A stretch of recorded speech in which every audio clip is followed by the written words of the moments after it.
여러분 우리 이 찬양을 아마 모르시는 분은 없을 것인데요. 가사가 참 아름답지 않습니까? 감사해요. 뭐죠?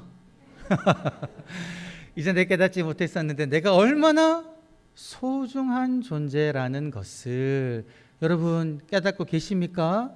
여러분 한 분 한 분이 정말로 소중한 분이라는 것을 깨달으셨습니까? 누가 그렇게 말씀하고 계십니까? 제 말이 아닙니다, 여러분. 태초부터 지금까지 우리를 향하신 그 하나님의 사랑이 계속해서 우리를 주목하고 있었다. 그런 면에서 여러분, 저와 여러분들은 너무나도 소중한 하나님의 사랑받은 하나님의 사람들인 줄 믿습니다. 하나님께서 우리를 택하시고 부르셔가지고 또 이 사랑이 증거되게 하게 하시기 위하여 우리의 사랑을 부어주셨는데요.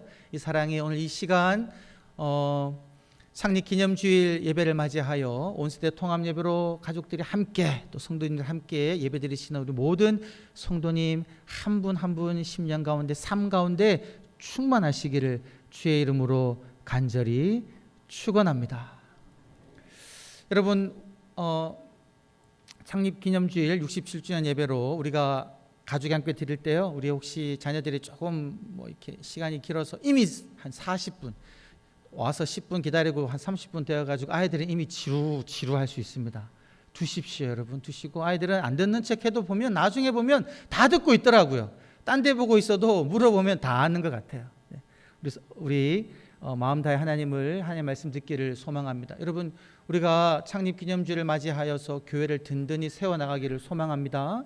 이 하나님 나라를 세워나가기를 소망하는데 어떻게 하면 우리 영동교회가 그리고 하나님 나라가 든든히 세워져 갈 수 있을까? 우리가 어떻게 하면 하나님 나라를 누리면서 살아갈 수 있을까? 하나님께서 계획하신 그 사랑 충만한 하나님의 나라를 우리가 경험하는 기쁨을 맛볼 수 있을까? 오늘 말씀은 분명하게 하나로 이야기하고 있습니다. 하나님을 사랑하고 이웃을 사랑하라. 너무나 많이 들어가지고 귀에 못 박히듯이 들어서 어쩌면 새롭지 않을 것 같지만 여러분 이 말씀은 하나님의 온 마음을 담아서 저와 여러분들에게 하나님 나라를 이루어가는 방식으로 제시하고 있는 하나님의 말씀인 줄 믿습니다. 그 중에 오늘 우리들은 어떤 말씀에 주목하기를 원하냐면요, 우리가 하나님은 누군지 아니까, 우리가 하나님은 사랑하니까 이 예배 드리러 왔으니까 우리가 오늘은요 내 이웃을 내 몸과 같이 사랑하라라는 이 말씀에 우리가 한번 주목하기를 원합니다. 한 절 외침이 있거든요. 한 주 동안 우리가 외치면서 살아가는 한 절 외침이 있는데 그 한 절 외침이 뭐냐? 주보 뒤편 광고지에 나와 있는데 안 보셔도 될 것 같아요. 짧습니다.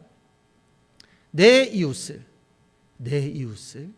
사랑하겠습니다 라는 외침이에요. 내 이웃을 사랑하겠습니다. 우리 다 같이 한번 원하시는 분 가슴에 손을 얹고 다짐하는 마음으로 결단하는 마음으로 한번 외쳐보면 좋겠습니다. 시작. 내 이웃을 사랑하겠습니다. 아멘. 내 이웃을 사랑하겠습니다. 이어지는 질문입니다. 여러분 누가 내 이웃입니까?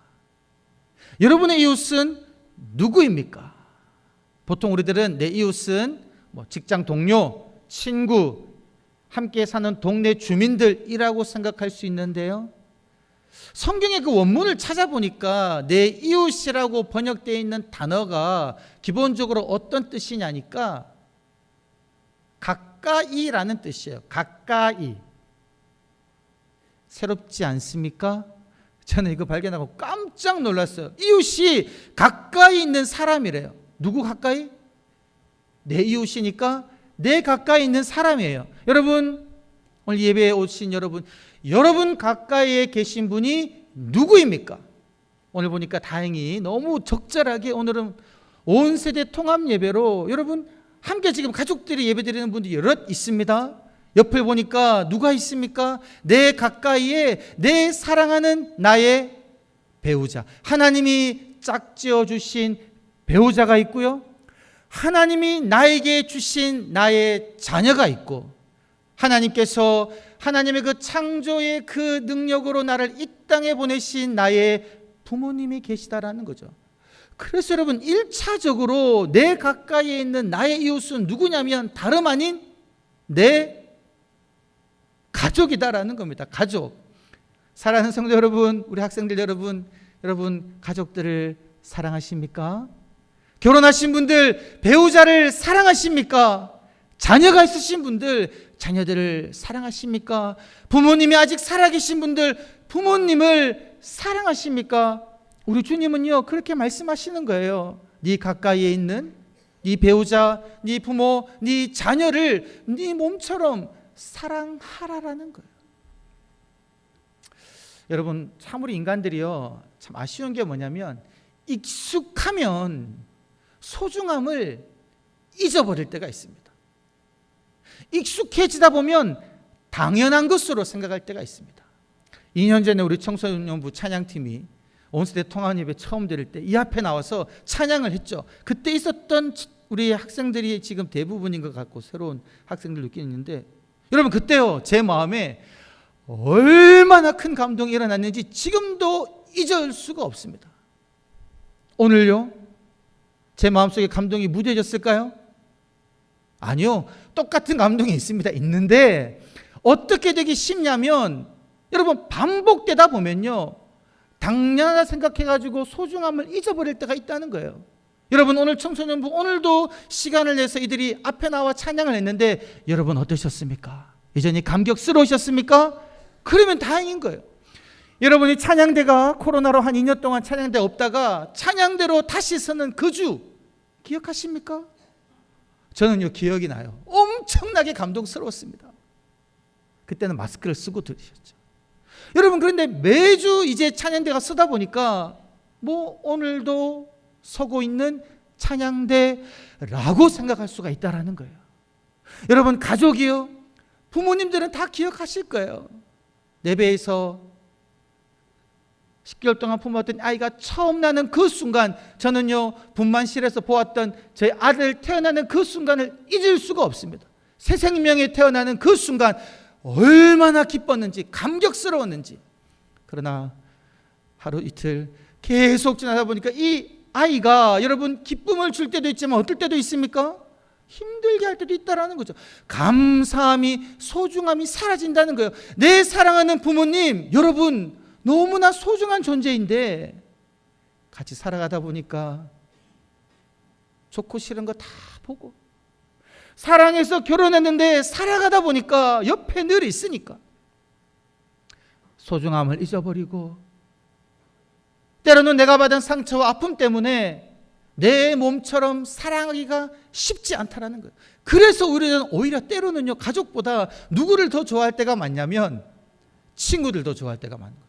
친구랑 노는 게 더 좋다는 거예요. 직장 동료랑 여행 다니고 취미 활동하는 게 더 좋을 때가 너무나 많다라는 거죠. 옆에 있는, 가장 가까이 있는 하나님이 주신 가족의 소중함을 잊어버리고 있다라는 겁니다. 그런데 여러분, 우리 주님이 오늘 우리들에게 내 이웃을 내 몸처럼 사랑하라고 말씀하실 때 그 이웃은요, 가장 나에게 가까이에 있는 가족부터 바라보라라는 사실입니다. 여러분, 그러한 시선으로 가족들과 함께 앉아서 예배드리시는 분은 옆에 한번 힐끗 한번 보십시오. 마음을 담아서 한번 바라보십시오. 은근슬쩍 손을 한번 쭉 잡아보셔도 좋을 것 같아요. 손을 콕 잡아주시면서 사랑을 한번 표현해 보십시오, 여러분. 그리고 옆에 있는 성도님들과도 한번 손잡아보시고 여러분의 마음으로 여러분의 가족에게 표현하지 못했던 그 사랑을 한번 표현해 보자는 거죠. 사랑합니다 라는 말이 쉬운 말은 아닌 것 같아요. 왜요? 잘 표현하지 않다 보면 어색하다라는 거죠. 특별히 한 50대 접어든 남성분들, 이 사랑하다는 말을 표현하기가 너무나 어렵습니다. 일평생 사랑한다는 말 한마디 표현하지 않고 살아왔기 때문에 너무나 소중한 배우자에게도, 나를 위하여 모든 것을 희생해 주신 나의 부모님에게도, 그리고 나의 소중한 자녀에게도요, 사랑한다라는 그 말 한마디 하기가 어렵다라는 거, 어색하다라는 거죠. 그런데 여러분, 우리는 한번 도전해 보면 좋겠습니다. 오늘 예배 드리시고 집에 가셔서 일주일 동안 살아가실 때 하나님께서 내 이웃을 내 몸과 같이 사랑하라고 하신 그 말씀, 내 이웃이 저 먼 선교지에 있는 사람이 아니라 내 이웃이 하나님 내게 허락하셔서 내게 가장 가까이 있는 당신이랍니다. 내 사랑하는 아들 딸아 노래해. 부모님이랍니다. 사랑합니다. 고맙습니다. 나와 함께 해 주셔서 고맙습니다. 라고 우리의 사랑을 한번 표현해 보면 좋겠습니다. 여러분, 그렇게 할 때 어떤 역사가 일어날까요? 오늘 성경에 보게 되면 한 율법 교사가 물었습니다. 내가 어떻게 하면 무엇을 해야지 영생을 얻을 수 있겠습니까? 영원한 생명을 누릴 수 있을까요? 너무나 소중하게 여겨서 그 영생을 얻고 싶은 거예요. 여러분, 영생 얻는 길이 무엇이라고요? 온 마음 다해 하나님을 사랑하고, 그 하나님을 사랑할 때 하나님이 오늘 우리 찬양대가 찬양했던 것처럼 태초부터 지금까지 나를 소중하게 여기시고 나를 사랑하시는 그 마음으로 하나님이 나를 사랑해 주셨는데, 그 사랑으로 하나님이 동일하게 나와 함께 살고 있는 내 배우자, 나의 자녀, 나의 부모님을 사랑하고 계시니, 여러분, 그 가족들, 가장 가까이에 있는 소중한 나의 이웃인 가족들을 사랑할 때에 어떤 일이 일어난다고요? 이 영생을 누리는 삶을 살아가게 된다는 겁니다. 여러분, 말씀 마지막에 보게 되면 그렇게 이야기하고 있습니다. 예수님께서 율법 교사에게 그렇게 말씀하셨어요. 네 말이 옳도다. 이것을 행하라. 그리하면 살리라 라고 이야기해요. 살리라. 영생을 질문한 율법 교사에게 예수님께서는 마지막에 그렇게 말씀하셨습니다. 내 말한 대로 하나님 사랑하고 이웃 사랑하면 너 살 것이다 라고 이야기하는 거예요. 그런데 여러분, 예수님의 말씀은요, 영생을 언급하지 않았습니다. 살 거라는 거예요. 여러분, 이 삶은요, 지금 우리가 일상 속에서 살아가고 있는 그런 삶을 이야기하고 있는 거예요. 월, 화, 수, 목, 금, 토, 주일, 학교 가고 직장 가고 밥 먹고 살아가는 그 현실을 이야기하는 겁니다. 여러분, 사랑 없는 삶을 살아보셨습니까? 사랑받지 못하는 삶을 살아보셨습니까? 사랑받지 못하고 사랑하지 못하는 삶은요, 아무리 가까운 배우자가 있고 부모님이 있고 자식이 있어도 그 삶은 살아있으나 마치 살아있지 못한 삶과 동일한 아주 고통스러운 삶이다라는 겁니다. 그러나 주님은 분명하게 말씀하셨습니다. 내게 가까이 있는 내 이웃된 내 부모님, 내 배우자, 내 자녀들, 그들을 사랑하면 아무리 삶의 무게가 무겁고 어렵고 힘들어도 너의 삶은 생동력 있는 살아가는 삶을 살 수 있을 것이다 라고 주님은 말씀하고 계시다는 거죠. 사랑하는 영동교회 성도님, 이러한 삶을 살아가시는 우리 모든 한 분 한 분 되시기를 주의 이름으로 간절히 축원합니다. 함께 있는 가족들을 사랑함으로, 그리고 오늘 이 시간 함께 예배드리는 우리 성도님들을 서로 사랑함으로 주님이 성취하신 하나님 나라, 사랑의 나라를 이 땅 가운데서 경험하시고 이루시는 저와 여러분이 되시기를 주의 이름으로 간절히 축원합니다. 우리 시간 함께 기도하길 원하는데요, 우리 시간 기도할 때 온세대 통합 예배로 함께 가족끼리 예배드리는데 우리 그렇게 기도하면 좋겠습니다. 하나님, 가족을 한번 생각해 봅시다. 부모된 우리들은 하나님 더욱더 믿음의 본을 보이며 살아가겠습니다. 자녀들에게 온 마음 다해 사랑하겠습니다. 사랑의 삶을 살아가겠습니다. 우리 자녀들 그렇게 기도합시다. 하나님, 저 예수님 닮아서 주님 모습 본받는 사랑하는 사람으로 살아가겠습니다. 우리 가족이 사랑으로 충만한 가족 되게 하여 주시옵소서. 서로 찌르는 말이 아니라 서로 사랑하는 말, 격려하는 말, 보듬는 말로 충만한 가족 되게 하여 주옵소서. 그러한 가족 만들어 가겠습니다. 그렇게 기도하시고요. 또 우리 영동교회가 사랑으로 하나 되는, 사랑으로 충만한 그러한 교회로 든든히 서가게 달라고 우리 시간 말씀을 기억하며 우리 가족을 생각하며 함께 합심하여 함께 기도하시겠습니다. 기도하실 때 우리 가족들끼리는 서로 한번 손잡고 안고 이렇게 기도하셔도 좋겠습니다. 기도하겠습니다.